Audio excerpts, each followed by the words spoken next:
우리 주님께서 택하신 모든 백성들을 사랑하시는 줄 믿습니다. 19역 특성하라 그랬더니 다 합청을 구두를 하는 거 보니까 그것도 능력이죠. 점심은 먹었고 날씨는 따뜻하고 졸음이 올 수 있는 시간인데 그럼에도 불구하고 또 오후 시간에 하나님의 말씀을 들을 수 있는 귀와 또 말씀을 듣고 깨달을 수 있는 마음을 하나님께서 주시게 되기를 축복합니다.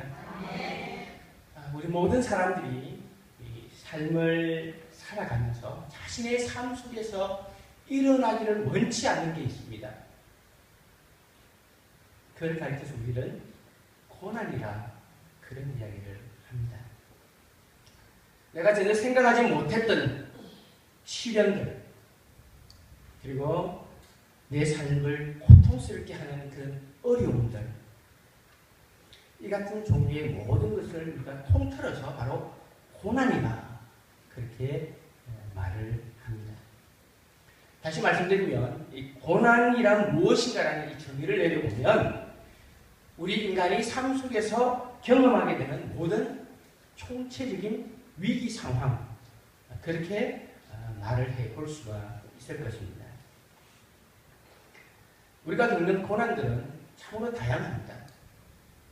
개인적인 고난도 있고 또 우리가 가정에서 겪는 고난도 있고 국가적인 고난도 있을 수 있겠죠.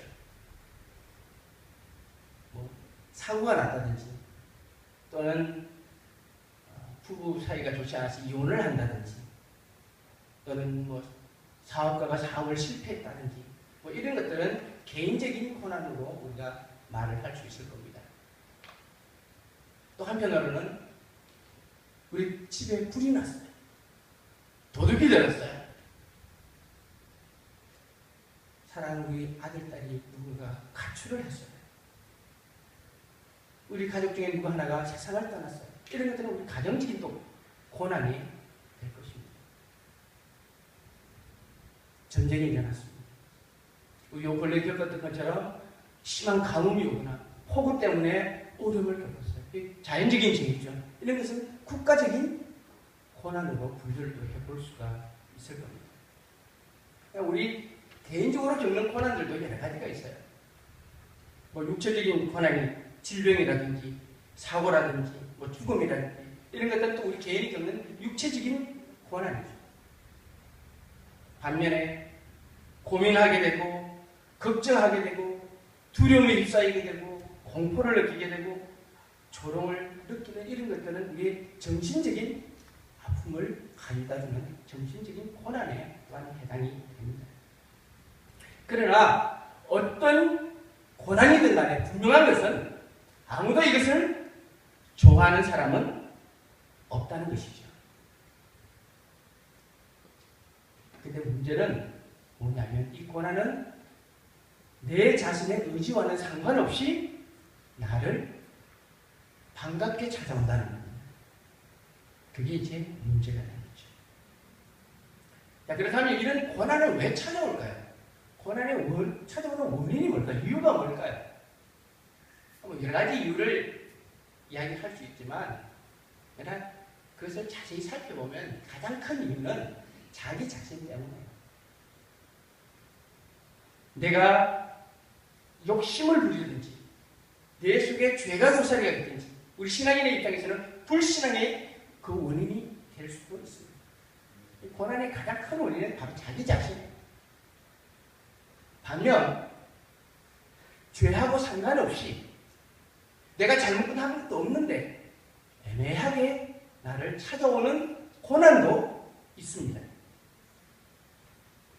그런 고난들은 나중에 시간이 지나면 오히려 우리에게 유익을 가져다 줄 수도 있습니다. 인생의 훈련을 시켜주는 삶의 연단을 시켜주는 그런 고난이 될 수 있기 때문에 그렇습니다. 오늘 우리가 읽은 본문 속에 다윗이라는 한 믿음의 사람이 등장합니다. 그런데 이 다윗이 처한 고난은 바로 방금 말씀드렸던 두 번째 고난에 속하는 두 번째 고난에 해당하는 그런 고난입니다. 오늘 시편 34편에는 보면 말씀 본문에 들어가기 전에 긴 제목이 하나 붙어 있습니다. 여러분들 오늘 시편 34편 성경을 보시면 제목이 하나 붙어 있습니다. 보이시나요? 긴 제목이 있죠? 우리 그 제목을 같이 한번 읽어볼까요? 시작! 다윗이 아비멜렉 앞에서 미친 채 하다가 쫓겨나서 지은 시. 자, 여러분들 이 시의 제목을 읽어보니까 어때요? 지금 다윗이 어떤 상황에 처해 있는지 여러분들 어느 정도 아시겠죠? 지금 이 제목만 봐도 다윗이 썩 좋은 환경, 평안한 그런 삶의 일상은 아니겠구나 하는 것을 우리가 알 수가 있다는 것입니다. 그런데 그럼에도 불구하고 오늘 우리가 시편 34편을 전체를 읽어보면 다윗이 하나님께 대한 원망이나 불평에 대한 내용이 아니라 오히려 고난 가운데서도 자기와 함께 하시고 지켜주셨던 하나님의 은혜에 대해서 감사하는 감사시라는 것을 오히려 우리가 발견할 수 있다는 것입니다. 오늘 이 시편 34편의 배경은 사무엘상 21장 10절에서 15절의 그 내용을 배경으로 하고 있는 그런 시입니다. 말씀을 한번 읽어보시면 좋겠는데 스크린에 좀 띄워주시겠어요? 스크린에 올라오나요? 자, 우리 이것도 길지 않습니다. 그러니까 10절부터 15절까지니까 보시면 우리 함께 읽어보시죠. 시작! 그날에 다윗이 사울을 두려워하여 일어나 도망하여 가드왕 아기스에게로 가니 아기스의 신하들이 아기스에게 말하되 이는 그 땅의 왕 다윗이 아니니까 우리가 춤추며 이 사람의 일을 노래하여 이르되 사울이 죽인 자는 천천히요 다윗은 만만이로다 하지 아니하였나이까 한지라. 다윗이 이 말을 그의 마음에 두고 가드왕 아기스를 심히 두려워하여 그들 앞에서 그의 행동을 변하여 미친 채 하고 대문짝에 그적거리며 침을 숨에 흘리며 아기스가 그의 신하에게 이르되 너희가 어머니와 이 사람이 미치광이로다. 어찌하여 그를 내게로 데려왔느냐. 내게 미치광이가 부족하여서 너희가 이 자를 데려다가 내 앞에서 미친 짓을 하게 하느냐. 이 자가 어찌 내 집에 들어오겠느냐 하니라. 이 상황이 지금 시편 34편의 배경입니다.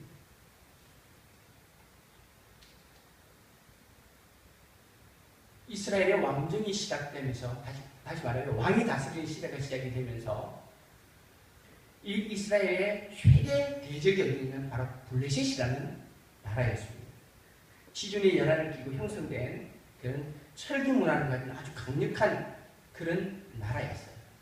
늘 이스라엘과 싸움이 일어나고 괴롭게 하는 그런 나라였죠. 그런 어느 날 이 블레셋에서 골리앗이라는 사람을 앞장서고서 이스라엘 전쟁을 하러 옵니다. 이스라엘 군인들 중에 아무도 이 골리앗을 대적할 자가 없었어요. 그러던 중에 다윗이 아버지의 심부름으로 형들에게 음식 갖다 주러 전쟁터에 오게 됩니다. 그리고 골리앗이 이스라엘 백성들을 향해서 군사들을 향해서 욕하는 것을 하나님을 욕하는 것을 듣게 되죠. 그러고 나가서 골리앗을 무너뜨리잖아요. 그건 여러분들 잘 아시죠? 이 사건으로 인해서 다윗은 일약 이스라엘의 영웅이 되어집니다. 그동안 다윗이라는 이름조차도 몰랐던 그 자그마한 소년이 일약 이스라엘에 떠오르는 태양이 되어버렸습니다. 전쟁에서 승리하고 돌아오는데 온 백성들이 나와서 노래하기를 사울은 천천히요 다윗은 만만이라고 외칩니다. 어렵게 전쟁에서 승리하고 기분 좋게 돌아오는 사울왕이 이 백성들의 칭송소리를 듣고 그만 마음이 상해버립니다. 다윗은 이 사건으로 인해서 이스라엘의 영웅이 될 뿐만 아니라 사울의 약속대로 사울의 사위가 돼요. 그럼에도 불구하고 자기 자신의 왕권에 위협이 될까봐 그때부터 다윗을 죽이려고 합니다. 기회만 되면 다윗을 죽이려고 몇 번 시도했지만 번번이 실패를 하게 되죠. 어쩔 수 없이 다윗은 자신의 목숨을 보존하기 위해서 자신을 따르는 무리들을 데리고 도망을 치게 됩니다. 도망가는 걸 좀 내버려 두면 될 텐데 끝까지 쫓아오는 거예요. 사울 왕이 군사를 이끌고 다윗을 죽이겠다고 계속해서 따라오는 거죠. 다윗은 도망을 다니다 이스라엘 경내에서는 더 이상 도망 다닐 데가 없으니까 자신의 적국인 블레셋으로 망명을 하게 됩니다. 사울 왕의 그 추적을 피해서 블레셋으로 망명을 가요. 그때 블레셋의 왕이 누구냐면 바로 아기스라는 왕입니다. 오늘 우리는 아비멜렉 그랬죠. 아비멜렉은 통상적인 왕의 호칭입니다. 우리가 애굽 왕을 부를 때 뭐라고 그러죠? 바로라고 그러죠. 통상적인 왕을 호칭할 때 부르는 게 바로 바로입니다. 파라오라고 하는데 이 블레셋의 왕들은 아비멜렉이라고 불러요. 그리고 지금 그 아비멜렉, 그 당시에 아비멜렉의 이름이 뭐냐면 아기스예요. 본문에 우리가 읽었던 아기스 왕. 자, 그 사람에게로 가는 거예요. 성경에는 자세히 기록은 없지만 사가들 보면 사실 다윗이 망명 왔을 때에 아기스는 되게 좋아했대요. 왜냐하면 골리앗을 이긴 유동한 장수가 왔으니까 자기에게 의탁 하러 왔으니까 얼마나 좋겠어요. 인재가 하나 생긴 거예요. 다윗은 환영을 했대요. 근데 문제는 다윗이 온 것을 바로 아비멜렉의 신하들이 안 된다는 거죠. 왕이시여, 지금이 기회입니다. 지금 저 사람 안 죽이면 우리가 앞으로 두고두고 후환이 될 겁니다. 죽여야 됩니다. 계속해서 왕에게 그렇게 간청을 하니까 아기스 왕은 고민이 되죠. 그런데 어느 날 아기스 왕이 다윗을 자신의 왕궁으로 부릅니다. 왕궁으로 들어갈 때 다윗이 어느 정도 눈치를 챘어요. 야, 이거 잘못하면 죽겠네. 그런 생각을 가지고 왕궁으로 들어가죠. 아니나 다를까 궁 안에 들어가니까 지금 뭔가가 분위기가 이상해요. 이대로 가면 그냥 죽어서 나올 것 같거든요. 그래서 다윗이 한 행동이 바로 미친 척 한 행동이었어요. 한번 생각을 해보세요. 멀쩡한 사람이 침을 질질 흘리면서 수염이 지금 침이 질질 흘러가면서 미친 척 벽을 푹 끌어대니까 다른 사람들 보기 어떨까요? 어떤 학자들은 그래요. 이게 아마 간질병 환자 흉내냈다 그렇게 이야기하는 분들도 있어요. 그것을 보면서 아비멜렉 왕이 그래요. 야, 저 미친 거 이거 필요 없다. 빨리 내보내. 그 얘기예요. 지금 내용. 죽을 뻔하다가 재치로 죽음을 면하고 아비멜렉의 궁에서 나온 거예요. 쫓겨나온 거예요. 그리고 나와서 지은 시가 10편 34편이에요. 자, 제가 지금 이렇게 얘기처럼 웃으면서 말씀을 드렸지만 여러분 참 상상해 보세요. 이때 당시에 다윗의 심경이 어땠을까요? 우리처럼 이렇게 웃으면서 말할 수 있을까요? 아마도 너무너무 비참했을 겁니다. 여러분 다윗이 누굽니까? 다윗은 기름을 부음받은 사람이에요. 앞으로 다음 때 이스라엘의 왕으로 하나님으로부터 구별되어 있는 사람이에요. 그런데 그 사람이 지금 특별히 죄 지은 것도 없이 이렇게 왕권의 위협이 된다고 해서 사울 왕에게 쫓겨다니면서 자신의 적국인 블레셋까지 와서 이렇게 미친 척하면서 목숨을 위해서 애쓰고 있는 거예요. 얼마나 비참합니까? 만약에 저나 여러분들이 다윗과 같은 이런 비슷한 상황에 처했다면 우리는 어떻게 했을까요? 여러분들 어떻게 했을 것 같아요? 아마 제가 그랬다면 하나님 왜 이러십니까? 제가 하나님을 뭐 잘못한 게 많다고 제가 뭐가 많아서 아마 그랬을지도 몰라요. 그런데 이런 상황 속에서도 기록한 이 시의 내용을 보면 원망이나 불평이 아니라 오히려 하나님에 대한 감사로 가득 차 있다는 것입니다. 하나님의 백성으로 부름받아 오늘 예수 믿는 저와 여러분들은 이런 상황에서 하나님 앞에 감사할 수 있습니까?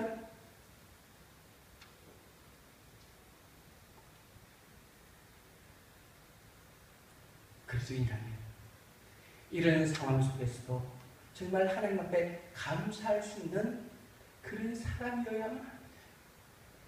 이런 상황 속에서 드러나는 그 신앙이 참 신앙이 아니겠습니까? 늘 좋을 때 하는 얘기는 누구나 할 수 있는데 그러나 힘들고 어려울 때 그 고난 가운데서 주님을 향해 감사와 찬양을 할 수 있는 게 그 사람이 진정한 신앙입니다. 그래서 오늘 본문에 보면 다윗이 지금 이런 자신을 가리켜서 뭐라고 표현하고 있냐면 나는 공고한 사람이다. 6절에 보면 이 공고한 자 자기 자신을 가리키는 거예요. 나는 공고한 사람이다. 이게 무슨 말이냐면 피곤하다. 나는 지쳐있다. 이런 표현이에요. 그렇지 않습니까? 지금 다윗의 삶은 사울 왕에게 쫓겨다니고 또 적국에서 눈치 보면서 목숨을 보존해야 되는 이 위태로운 상황 속에서 그가 어떻게 두 발을 뻗고 편히 잠을 잘 수가 있겠냐 말입니다. 피곤할 수밖에 없는 거죠. 여러분 잠 못 자면요 얼마나 피곤합니까? 근데 이 적국에서 언제 누가 와서 자기를 죽일지 모르는 그 상황 속에서 하나님이 아무리 지켜주신다고 생각해도 이렇게 편하겠어요 마음적으로. 지금 그런 상황이에요. 그래서 표현하기는 공고하다, 피곤하다, 힘들다 지금 그렇게 표현하고 있는 거예요.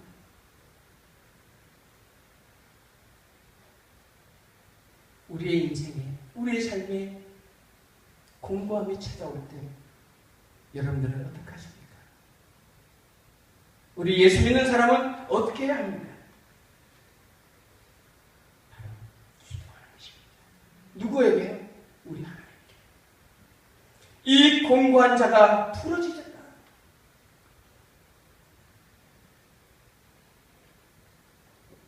다윗은 자신의 인생이 공고할 때 하나님 앞에 부르짖어 기도합니다. 그때 하나님께서는 그의 기도를 들으셨고 모든 고난과 어려움 가운데서 그를 건져주셨습니다. 다윗은 지금 이것을 생각하고 기억하면서 하나님 앞에 감사하고 있는 것이에요. 기도는 모든 고난을 풀어내는 열쇠라고 말합니다. 우리의 기도가, 내가 드리는 그 기도가 하나님의 뜻에 합한 기도라면 하나님께서는 반드시 우리의 기도를 들으시고 응답하시고 내가 처한 모든 상황 속에서 나를 반드시 회복시켜 주실 겁니다. 어쩌면 때때로 내가 그렇게 기도하지만 아무 응답도 없을 때 막막하기만 할 때도 있을 겁니다.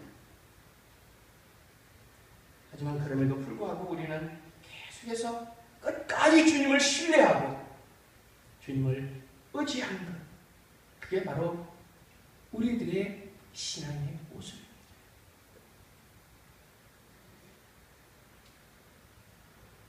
공고한 다윗이 하나님 앞에 기도했더니 하나님께서 자신의 모든 기도를 들으시고 환난에서 구원해 주실 거다. 7절에 보면 뭐라고 하냐면, 자 7절 한번 보시겠어요? 여호와의 천사가 주를 경외하는 자를 둘러 짐치고 그들을 건지시는도다. 주님을 신뢰하는 사람이 경험하게 되는 하나님의 은혜. 지금 이 표현을 잘 이해가 안 되시죠? 열왕기하 6장에 보면 어떤 사건이 하나가 기록되어 있냐면 아람 왕이 하나님의 사람 엘리사를 잡기 위해서 군사를 보내서 포위하는 그 장면이 열왕기하 6장 8절에서 23절에 기록되어 있습니다. 아람 왕이 이스라엘을 치기 위해서 자신의 신복들을 데리고 이렇게 작전을 합니다. 밀실에서. 그런데 작전을 실행하려고 가봤더니 벌써 이스라엘 군인들이 와서 지키고 있는 거예요. 근데 그것이 몇 번 반복이 되니까 아람 왕이 신복들을 불러놓고 하는 말이 우리 중에 첩자 있다. 누구가 배신자냐? 그렇게 이야기합니다. 그렇지 않고서야 어떻게 우리가 비밀리에 작전을 짠 것을 이스라엘이 어떻게 알고 이렇게 방비를 하는 거지? 그렇게 해요. 부하들을 의심합니다.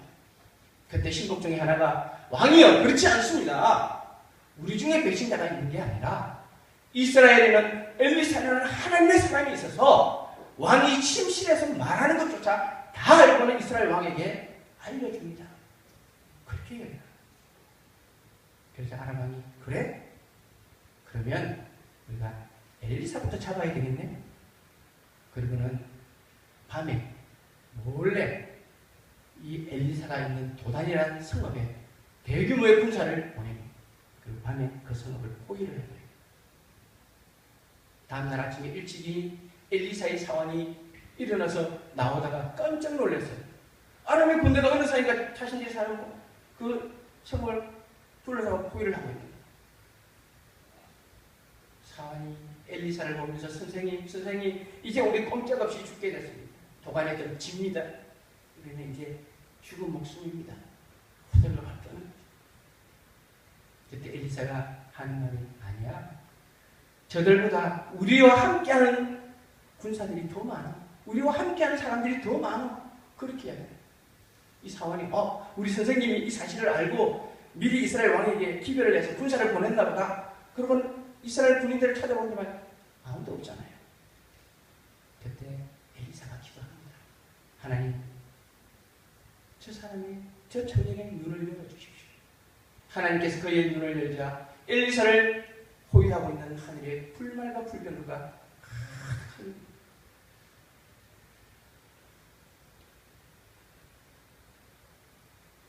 무엇을 말하는 것입니까?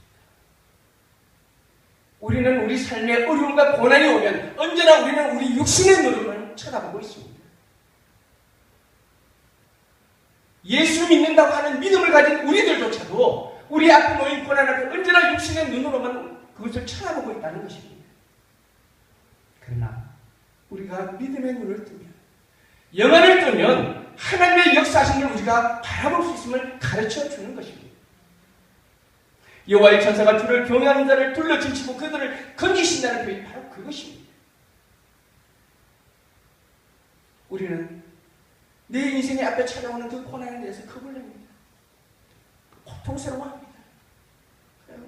겁도 나고 고통스러울 수 있습니다. 그러나 우리 믿는 사람에게 주어지는 그 고난 뒤에는 하나님께서 우리를 향해서 예비하신 여호와 이르의 축복이 기다려 있다는 것을 우리는 알아야 한다는 것입니다. 이것이 바로 하나님의 자녀들을 향한 하나님의 은혜입니다. 이것을 가리켜서 오늘 말씀에 다윗은 뭐라고 표현을 했냐면 하나님의 여호와의 선하심이다. 그렇게 표현을 하고 있습니다. 너희는 여호와의 선하심을 맛보아 알지어다. 맛보라. 이게 무슨 말일까요? 경험해봐라, 체험해봐라 그런 말이에요. 지금 이것을 시적인, 미각적인 표현을 지금 쓰고 있는 거예요. 여러분들 이제 휴가철인데 어디 여행을 다니시다가 음식점에 들어서 음식을 먹는데 참 내 입맛에 맞아요. 너무 맛있게 먹었어요. 그러면 많은 시간이 지난 후에도 자꾸 그 음식이 생각나고 그 음식점이 기억에 남겠죠. 그런 의미예요. 우리가 하나님의 은혜를 한번 경험하게 되면 우리는 계속해서 그 은혜를 찾게 되고 사모하게 된다는 말이에요. 우리가 어떤 고난 중에 있더라도 이 은혜를 경험해 본 사람은 환난이 찾아와도 절망하지 않습니다. 왜냐하면 이미 하나님의 은혜를 우리는 체험하고 알고 있기 때문입니다.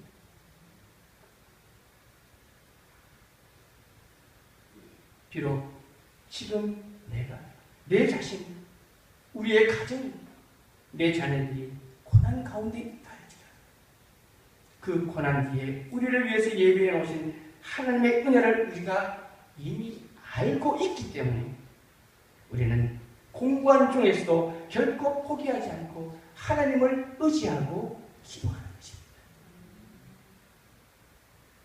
그럴 때 우리는 우리에게 주어진 것은 하나님의 선하심을 맛보는 것이죠.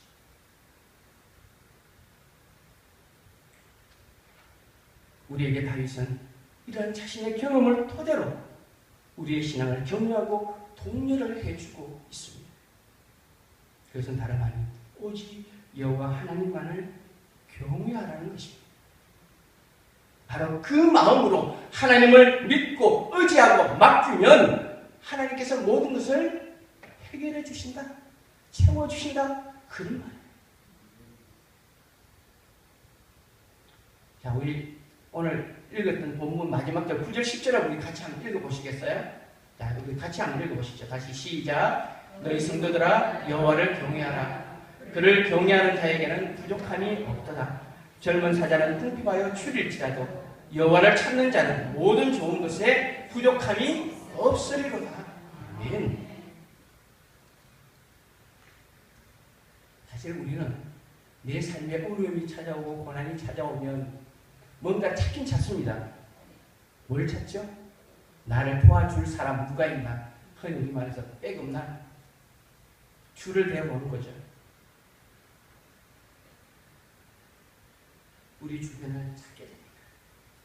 있는 사람은 다행인데 없는 사람은 아이고 나 그동안 뭐 했지? 한탄하게 되는 거죠. 그런데 성경은 하나님의 말씀은 우리에게 이렇게 말씀합니다. 시편 146편 3절 띄워주시겠어요? 올라왔나요? 읽읍시다. 시작. 귀인들을 의지하지 말며 도울 힘이 없는 인생도 의지하지 말라.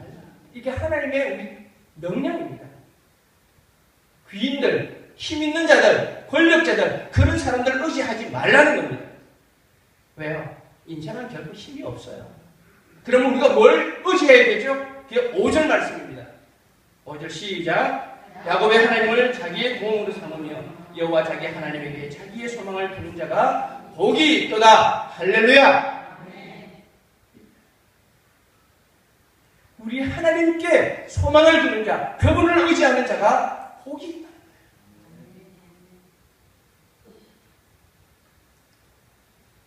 사자, 오늘 본문에 보면 사자가 나오죠. 사자는 백수의 왕입니다. 오늘 우리 난 예배 때 우리 목사님 얘기하셨던데 여호와의 사자 말고 그 사자 아니에요. 이 사자는 동물 사자예요. 자, 사자는 우리가 흔히 백수의 왕이다 그러죠. 그런데 오늘 본문에 보니까 젊은 사자가 그랬어요. 젊은 사자라고 표현한 것은 가장 힘이 센 사자를 지금 의미하고 있는 그런 말입니다. 그런데 이런 사자가 뭐 할 때가 있다고요? 굶주릴 때가 있대요. 굶주릴 때가. 이 동물들 중에서 가장 힘이 센 이 백수의 왕이 사자도 굶주릴 때가 있대요. 여러분 혹시 아이들이 보는 그 동물의 왕국이나 아니면 내셔널 지오그래픽이라는 그런 그 프로그램들이 있어요. 그걸 보시면 이 동물에 대한 얘기를 참 많이 하거든요. 근데 그걸 보시면 동물들에는 초식동물이 있고 육식동물이 있어요. 초식동물은 풀을 뜯어먹는 동물이잖아요. 그죠? 이 초식동물들은 비가 오지 않는 건기에는 물과 풀을 찾아서 이동을 합니다. 이 동물들은 늘 계속해서 이동하면서 물과 풀을 찾아서 이동을 해요. 그런데 반대로 육식동물은 초식동물을 먹고 사는 이 육식동물은 자기가 사는 테두리가 있어요. 그곳을 벗어나지 않아요. 그러니까 만약에 초식동물들이 풀을 찾아 이동을 하고 나면 곧 육식동물들이 사는 그 자기 사는 그 지역에 초식동물이 없으면 굉장히 어려움을 당합니다. 육식동물들은 그때가 바로 위기 때예요. 그래서 육식동물이지만 그때 약한 것들은 많이 죽는 경우들도 많이 있어요. 우리가 그 프로그램을 보면 그런 소개를 많이 하잖아요. 뭘 말하겠습니까? 우리가 인생을 살면서 내가 자랑하고 싶은 것, 돈이 많고 힘이 있고 권력이 있고 가진 것 많은 것, 그걸 자랑하고 싶지만, 그래서 나는 풍요로운 삶을 살 수 있다고 말하고 싶지만 우리의 인생은 결국 그렇지 않다는 것입니다.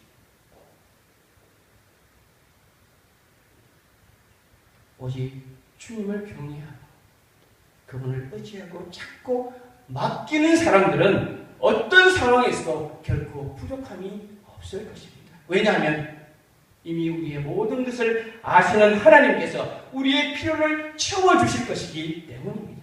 이게 하나님 아버지의 우리에게 향한 약속입니다. 사랑하는 성도님들, 오직 우리가 기억해야 할 것은 이것입니다. 하나님을 경외하는 것, 그분을 의지하는 것, 하나님만을 신뢰하고 찾는 것입니다. 그게 바로 우리 성도들이 해야 할 일입니다. 그러면 하나님께서는 공고한 우리의 인생을 회복시켜 주실 것이고, 또 우리가 처한 모든 고난 가운데서 우리를 보호하시고 지켜 주실 것입니다. 이 같은 하나님의 선하심, 하나님의 놀라운 은혜를 날마다 여러분들의 삶 속에서 경험하며 사는 하나님의 백성들 되시기를 주님의 이름으로 축복합니다. 기도하십시다. 거룩한 주일, 주님을 기억하고 주의 전에 나와서 예배하는 하나님의 백성들 가운데 주님 늘 임재하시고 주의 선하신 그 놀라운 은혜를 경험하며 살 수 있는 복을 허락하여 주시옵소서. 우리의 인생에 내가 원하지 않지만 수많은 공고한 일들, 아픔들, 고난들이 찾아올 때에 우리는 그것을 바라보면서 힘들어하고 아파하고 주저하고 좌절합니다. 그러나 그때 우리는 무릎 꿇고 더욱더 주님을 바라보고 주님을 의지하고 기도할 때에 하나님께서 우리의 모든 것을 하나님의 뜻 안에서 해결해 주시고 또 은혜 베풀어 주실 줄 믿습니다. 이러니까 하나님의 선하신 은혜를 날마다 경험하며 살아가는 우리 귀한 하나님의 자녀들 될 수 있도록 복을 허락하여 주시옵소서. 그래서 그 은혜가, 그 경험이 내 삶 속에만 머무는 것이 아니라 우리 가정으로, 우리의 이웃들에게, 주변에 하나님을 모르는 사람들에게 그 은혜를 나누어주는 복의 통로가 될 수 있도록 우리 모든 하나님의 백성들에게 놀라운 은혜를 덧입혀 주시옵소서. 예수님의 이름으로 기도합니다.